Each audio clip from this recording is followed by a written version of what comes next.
The movie begins in Leningrad in 1940.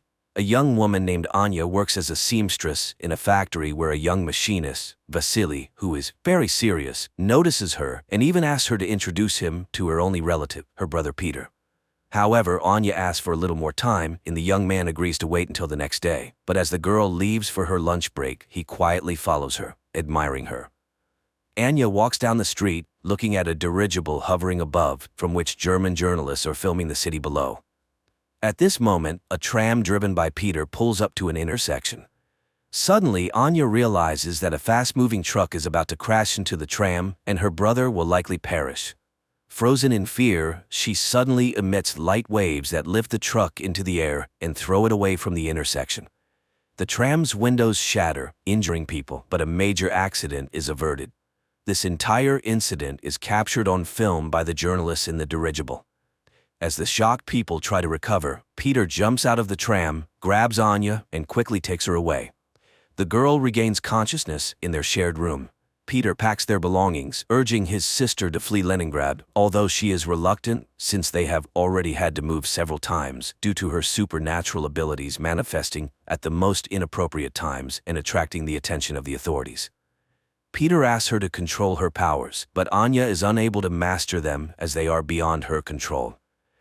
At that moment, representatives of the People's Commissariat for Internal Affairs burst into the room and arrest the siblings. An investigator named Ivan arrives at the scene. He interviews the victims, and one of the women recalls the strange girl standing at the crossroad. Back at the office, Ivan begins interrogating Anya, but she cannot provide any concrete information. She insists it was just an unfortunate accident, and then Ivan shows her photos from their previous residences where strange incidents and destruction occurred, prompting the siblings to move hastily. The investigator is willing to believe she is not a criminal, especially since he has also witnessed something very strange in his life. However, Ivan is unable to elaborate as his superior, Petrov, who turns out to be his father-in-law, takes Anya and leads her to the secret facilities managed by Professor Ilyinsky. The scientist welcomes the girl, explaining that she is special and now they will study her abilities. However, Anya refuses to cooperate until she sees her brother, and Ilyinsky promises to arrange a meeting for them. Meanwhile, Ivan cannot calm down, although Petrov, who is also his father-in-law, demands he forget the incident and focus on other matters. He had already barely managed to suppress his absurd report about an incident in Madrid. Returning home, Ivan tries to tell everything to his wife Vera, but she asks him to take a vacation and forget everything that happened. The action shifts to 1936. A group of Soviet soldiers, including Ivan, engages in battle with Spanish fascists in Madrid. Suddenly, a man in a strict coat and hat, wearing a strange mask, appears before them.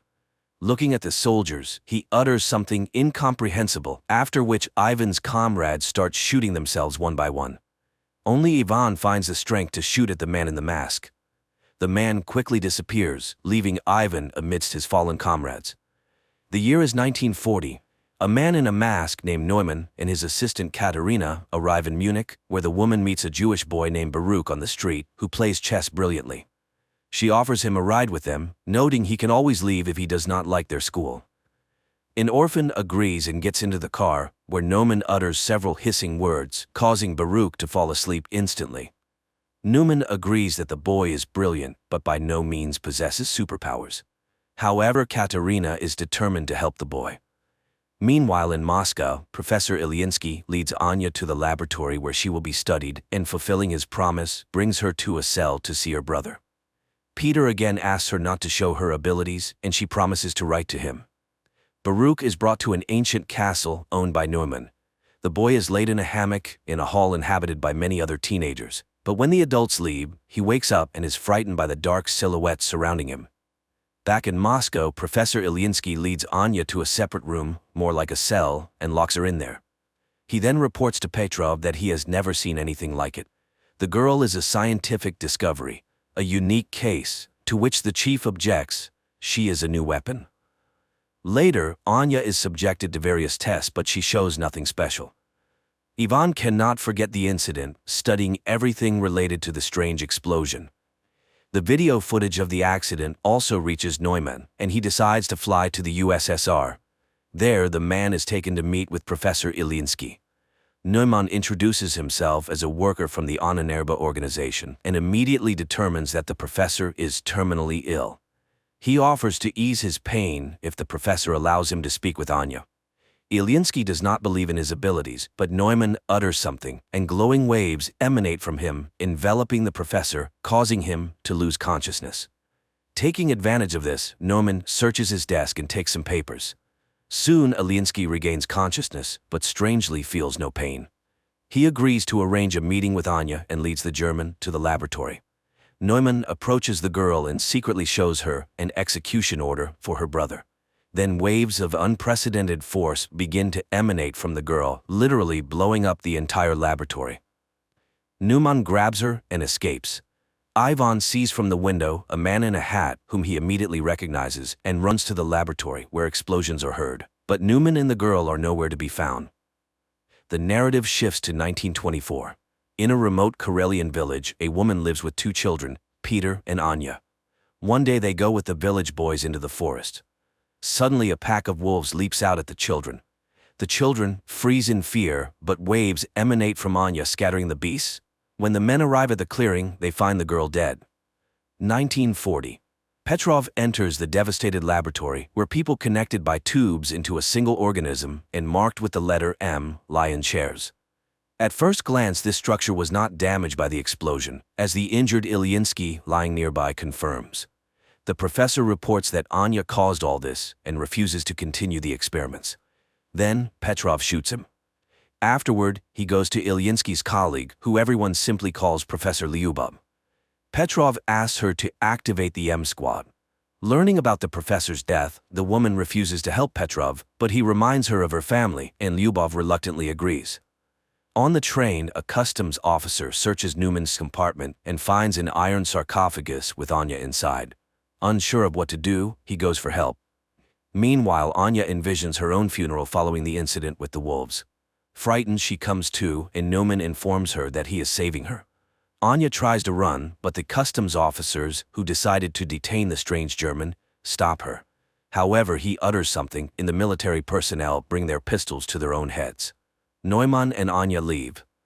At the same time in Moscow, Petrov reports to his colleagues that a member of the Ahnenerbe, which translates to ancestral heritage, Neumann has stolen a valuable exhibit from the USSR, the girl Anya.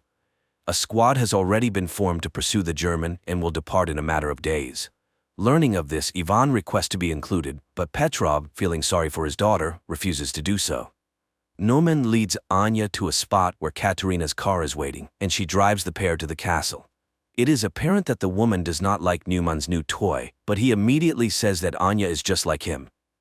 At the castle, they are greeted by children whom Neumann calls his army. Anya is escorted to her room, and Neumann finds a guest in his office, Admiral Canaris, who is very interested in the scientist's research. But today he has come to express his displeasure with Neumann's sabotage in the USSR, as it could start a war. Neumann reassures him and invites him to a formal dinner. Meanwhile, Anya is startled by a sound and sees Baruch in her room, trying to open her window to escape the castle. But Katerina and Neumann appear and stop him. While Katerina takes the boy away, Neumann tries to convince Anya that the castle is a paradise, and no one wants to leave of their own volition. Katerina brings Baruch to a bedroom, reminding him that he must speak only German and not tell anyone his real name if he wants to live. But when she leaves, the other teenagers attack him. In Moscow, Ivan asks his wife to help him get enrolled in the squad, after which he goes to Professor Lyubov. He is interested in whether hypnosis can make a person do what another wants. The professor asks him not to travel to Germany, but he is determined to find the man in the mask. In the castle, Anya finds Baruch hanging. The boy tries to explain that the others hate him and beat him, therefore he wants to run away. But Anya admits that it was the same for her until she became strong, and he can too. Later they find Neumann in the park, who promises Anya he will teach her to control her power. He explains that he inherited the castle from the person who adopted him, and now it serves as a refuge. He has set up Anya's room according to her taste and hopes she will like it here. Grateful, Anya sits down at the sewing machine, unexpectedly remembering how the villagers burned their house, calling her a witch.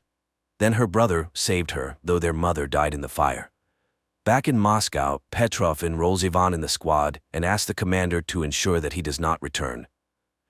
Leningrad, 1937. Returning from Madrid, Ivan writes in his report everything he witnessed, but Petrov does not believe him, noting that if the soldiers shot themselves, they could be declared deserters. Tired of trying to convince the young man, Petrov takes him to Professor Lyubov. 1940. A special forces unit travels to Germany in a grain car. Ivan warns his comrades about Neumann's peculiarities, but it seems they don't quite believe him. At the castle, the children undergo daily training, while Anya enjoys the long-forgotten peace. In the morning, Katerina brings her a box with a new dress sent by Neumann for her to wear at his birthday party. The girl goes out to the hall where the children are preparing decorations for the evening, and then they head to training. Baruch is afraid of heights and falls from a rope ladder, but no one pities him. After that, it's time for shooting practice, but the boy throws his pistol down and runs to the local cemetery where Neumann finds him. Baruch asks to be let go, but the scientist promises to teach him not to be afraid. Meanwhile, Squad M climbs out of the wagon, and Ivan remembers his training in 1936 before being sent to Madrid. Then his comrades met him coldly because he was the boss's son-in-law, but Ivan earned respect through hard work and cleverness. And now he is on a special mission. Suddenly, they are hailed by an old man who turns out to be their liaison and must take them to the castle. At the same time, Petrov is informed that the squad has successfully crossed the border. Guests start arriving at the castle. Neumann welcomes Canaris and escorts him to the hall where music plays, and ladies and gentlemen drink and talk about the beautiful evening. Neumann himself is enchanted by Anya's beauty, and she gives him a hand-embroidered handkerchief she made for him. Later, guests deliver laudatory speeches in honor of the birthday boy, and he invites Anya to dance to the envy of the present ladies. Canaris notices Katerina's displeasure, but the woman remains cold, rejecting his advances. She dislikes Canaris's interest in their wards, and he tells her that people are already coming for Anya from the USSR. Squad M reaches the forest house of their liaison, who supplies them with weapons and draws a path on a map, but then shots ring out. German soldiers have caught up with the saboteurs. A battle ensues and the Russians win. Later, the commander finishes off the wounded enemies and, unexpectedly for Ivan, shoots the liaison, indicating that they have no orders to return. At the castle, Canaris agrees to play chess with Baruch, and the boy wins. The admiral admires his genius, but upon learning that the boy is Jewish, he pulls out a pistol. Anya sees the man aiming at the child, and her powers activate.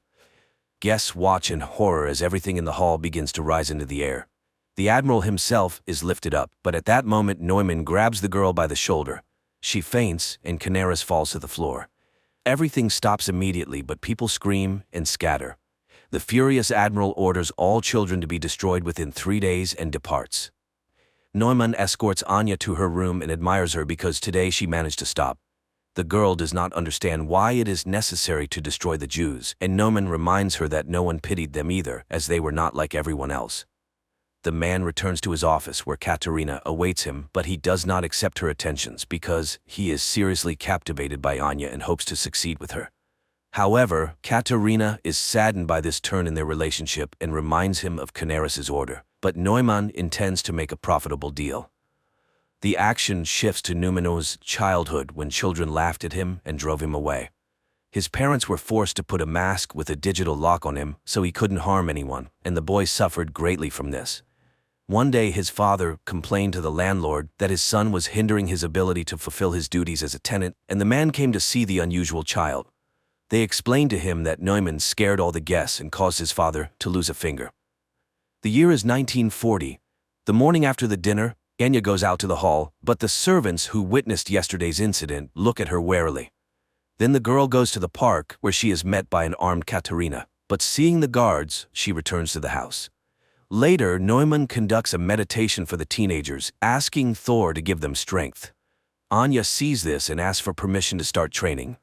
Neumann orders Katerina to stay at the castle and wait for guests, and he takes Anya away.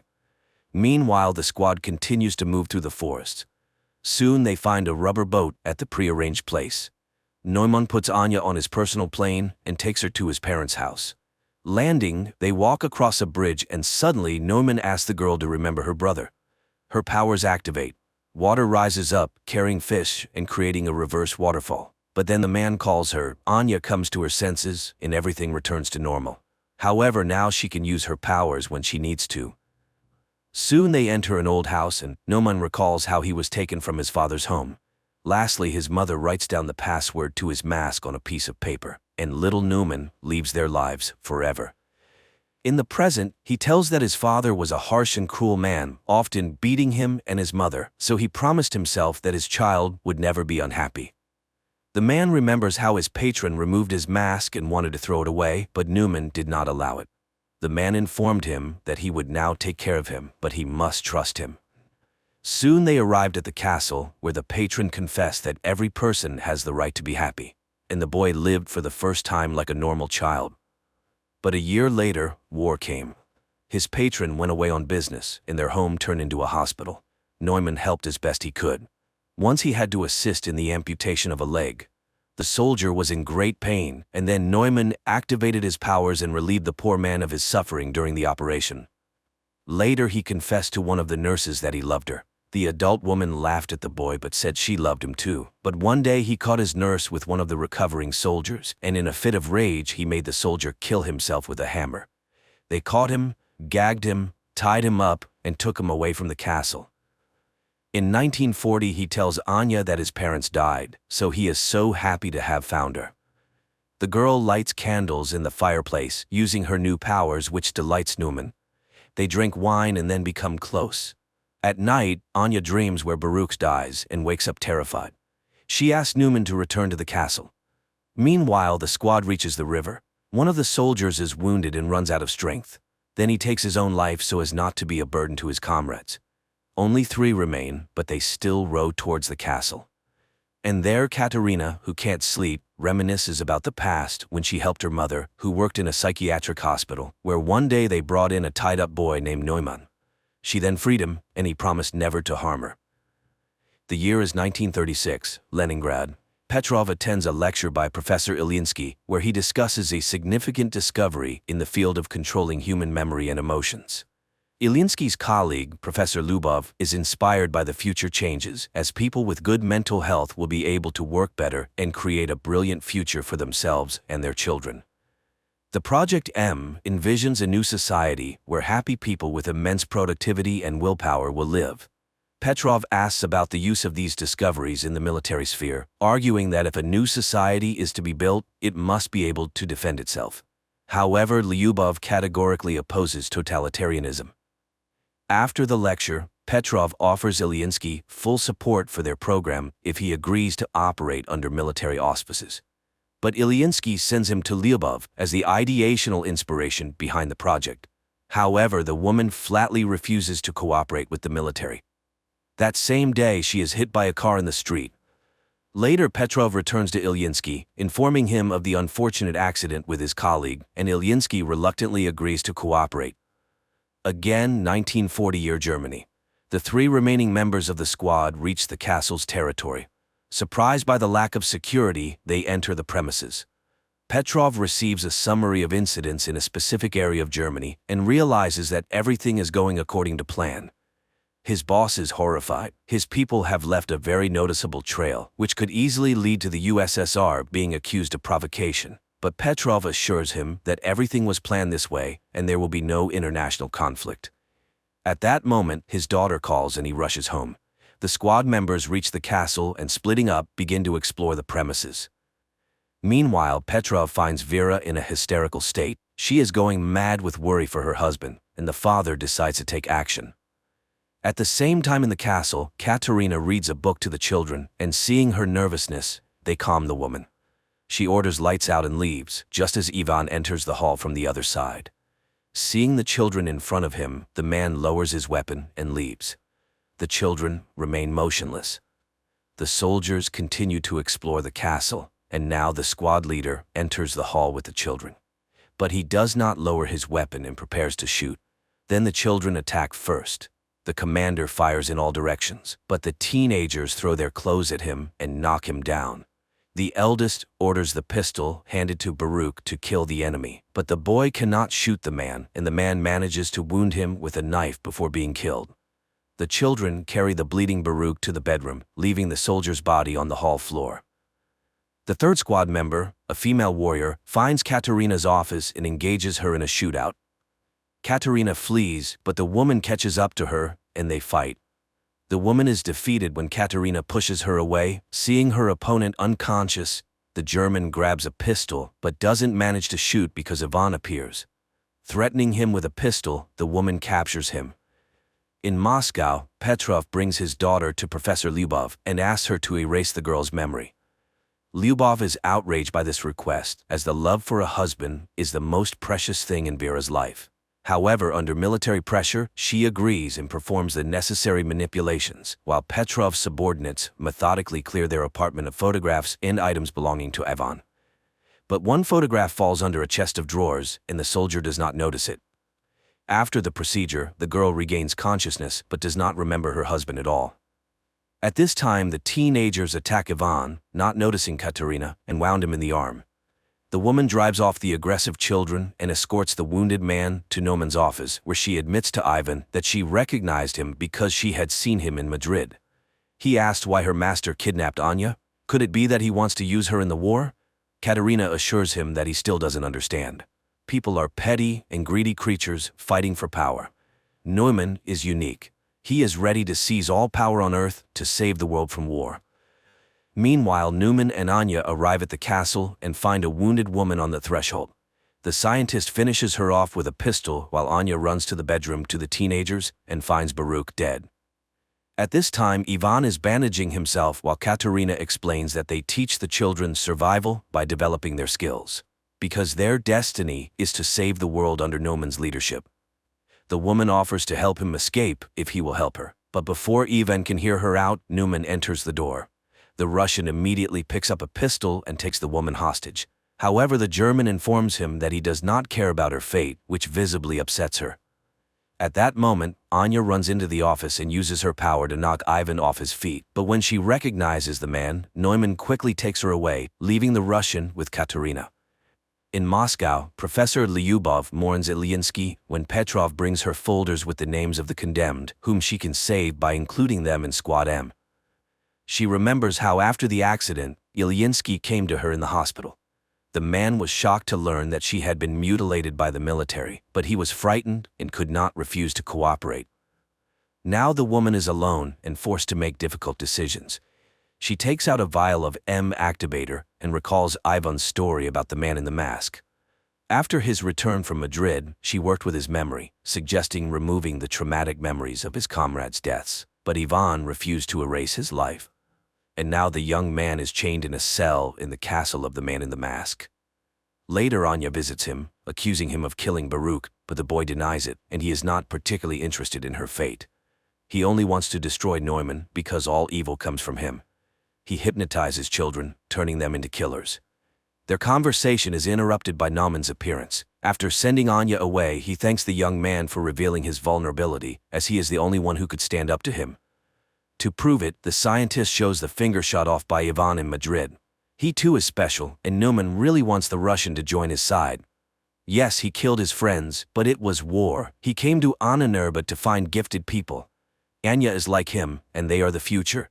He asks Ivan to admit why he is immune to his hypnosis. Then Ivan reveals that there is a whole squad like him, Squad M. There are many of them, and they will all be here soon. So Neumann cannot hide. After talking with Ivan, Neumann finds Anya in the castle's backyard. The girl asks him to hand over all affairs to Katerina and to leave this place forever. But Neumann does not want to run because they are extraordinary people, and when they are together they are unbeatable.